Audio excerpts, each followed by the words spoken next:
vese reflexado no marcador. Un Real Madrid-Castela moi superior. Creo que de todo que lle vimos, sobre todo nos últimos 2 meses, creo que hoxe viu a Lugo e fixo o mellor partido, totalmente superior, resultado totalmente merecido. Creo que o Lugo hoxe pois en ningún momento tuvo opción de tan siquiera acercarse no marcador. Esa é a realidade, foron mellores que nós, desde o plantexamento agresivo de virnos a buscar, de emparexar a todo o campo, algo que co cambio de adestrador, precisamente que falaba contigo antes na previa, era algo que mudara con respecto a Arbeloa, que naquel momento sí que iban a pares, e con Julián pois pasaron a ser unha defensa un pouco máis zonal, ou se viñeron outra vez a pares, o cal, bueno, pois quere dicir ou indica que nos tiñan respeto, no sentido de que viñeron a intentar que non fixéramos o noso xogo, e o fixeron á perfección, e despois cada vez que tiñan o balón, super verticales, cunha calidade increíble para buscar a profundidade e para marcar goles, porque tamén tuveron unha finalización, unha capacidade de finalización moi alta, o cal non hai moito máis que decir. Foron superiores e por eso perdemos o partido. Creche unha segunda visión do partido, imagino, máis relaxada, máis pausada, de todos os xeitos que facetas o teu xuicio queres correxir de cara ás vindeiras xornadas? Bueno, pois que hai que ter tamén en conta o rival que había diante. Eu creo que son eses partidos nos que o rival é mellor que ti. Evidentemente hai cousas que mellorar. Eu creo que poucos equipos da categoría teñen a capacidade e o ritmo que teñen os filiais. Neste caso xa o vivenciamos o último partido na casa contra o Bilbao Athletic, o outra vez, equipos de moitísima calidade, de moitísimo físico, hoxe ainda por riba o Real Madrid-Castela con xogadores que tamén teñen envergadura, porque cando falo de físico habitualmente falo de que teñen capacidade de repetir esforzos.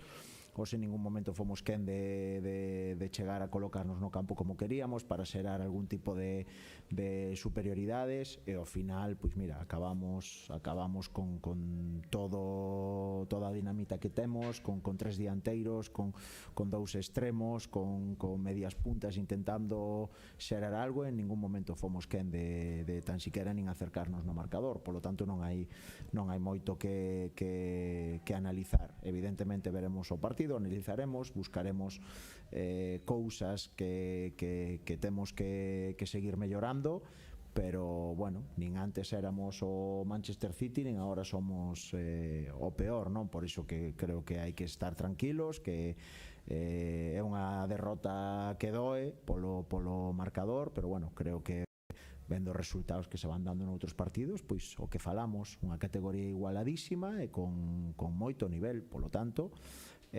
nada, a pasar o mal tragos e a partir de mañán a pensar no futuro.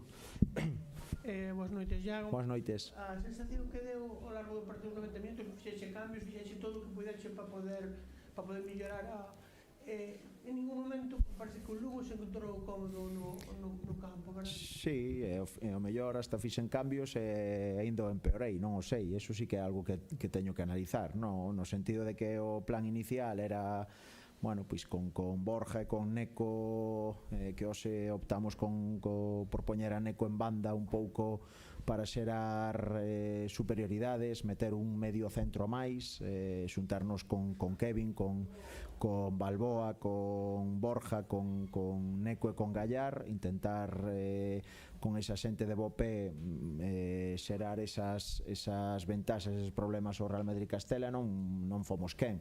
Ao final optas por unha opción diferente, quitar medios centros, meter xogadores máis verticais, e tampouco desa maneira fomos quen. Polo tanto, bueno, creo que por iso dicía o teu compañeiro que tampouco hai moito máis que analizar. É dicir, o rival foi mellor cando salimos co plan inicial, con moitos medios centros, cando pusemos máis atacantes para ser máis verticales, en todo momento foi superior, e hai que darlle a noraboa, porque a verdade é que creo que fixo un partidazo. Decían os aficionados que estaban ao noso lado, decía, é o mellor equipo que pasou polo Anxo Carro este ano. Tú suscríbelo? Por supuesto, é o que estou dicindo, sin ningún lugar a dudas, en todos os sentidos, tanto a nivel individual como a nivel colectivo. Buenas, Yago. Hola. Bueno, por sacar algo positivo de lo que ha sido hoy, no sé con qué podrías quedar en un partido, evidentemente, pues que ha bajado mucha gente hoy al estadio Anxo Carro. Bueno, por quedarme con algo, evidentemente me quedo con esa acogida de la afición, con ese paso adelante. Eso hace ver que estamos en el buen camino, que estamos generando algo bonito.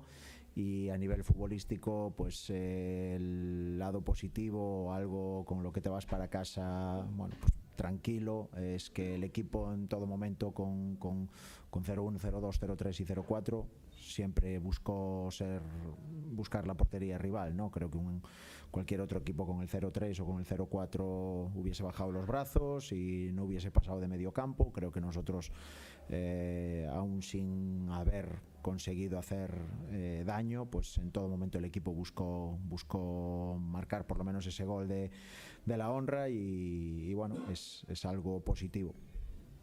Buenas noches, mister. Hola. Para Juvenil de H. Más allá del partido de hoy, quería conocer tu opinión personal de la decisión de la Federación de traerse a jugar la final de la Copa del Rey aquí a Anxo Carro, y también tu opinión sobre el césped, si después de 4 partidos en 5 días lo has visto en las condiciones óptimas. El césped está espectacular. La verdad es que tenemos la suerte de tener una empresa que es Calfensa, que lo trata a las mil maravillas, que tiene unos trabajadores espectaculares, hacen todo lo posible para que siempre esté impoluto, y muestra de ello es que hoy se ha jugado un tercer partido en 72 horas y no se ha resentido. Mañana jugarán la final y seguirá igual. En ese sentido estamos muy tranquilos. Y en cuanto a lo de traer la final de juveniles para aquí, pues bueno, es algo muy bueno, yo creo, tanto como club, como entidad, como ciudad. Creo que el futuro del fútbol español está estos días disputando ese torneo aquí en Lugo. Fútbol de altísimo nivel. Creo que es un fin de semana, o que han sido 4 días o van a ser 4 días de mucho nivel para todo aquel que le guste el fútbol, y no se puede más que darle enhorabuena a todo aquel que ha participado o que ha tenido algo que ver en que esa competición venga a Lugo.